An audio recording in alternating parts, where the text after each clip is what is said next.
Hi, I'm author Candace Fleming, and I am so excited to be sharing my book with you in Georgia called The Enigma Girls: How 10 Teenagers Broke Ciphers, Kept Secrets, and Helped Win World War II.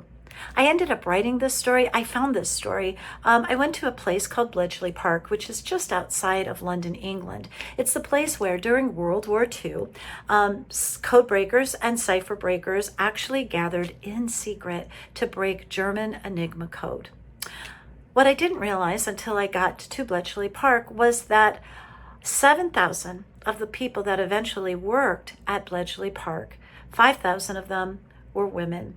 And actually, they were teenagers because, believe it or not, they were between the ages of 14 and 19. So, my friends, they were your age.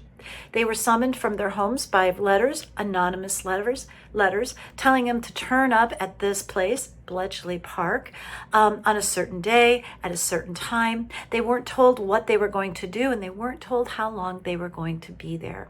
And still, these young women went.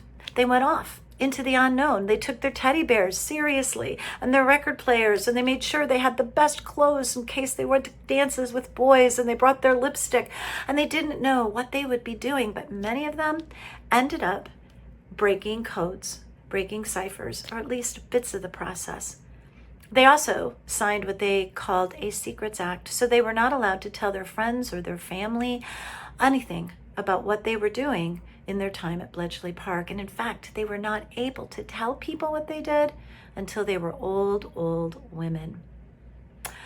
It's an exciting book, I think, because it shows us what we can do no matter what age.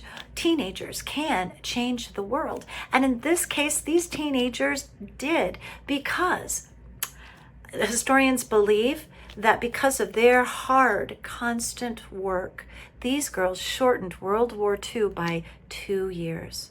Imagine how many lives their work saved.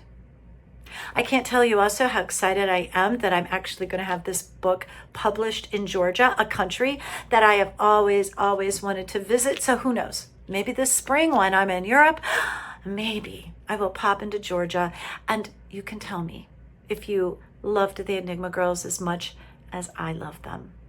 Thank you so much, and happy reading. Bye-bye.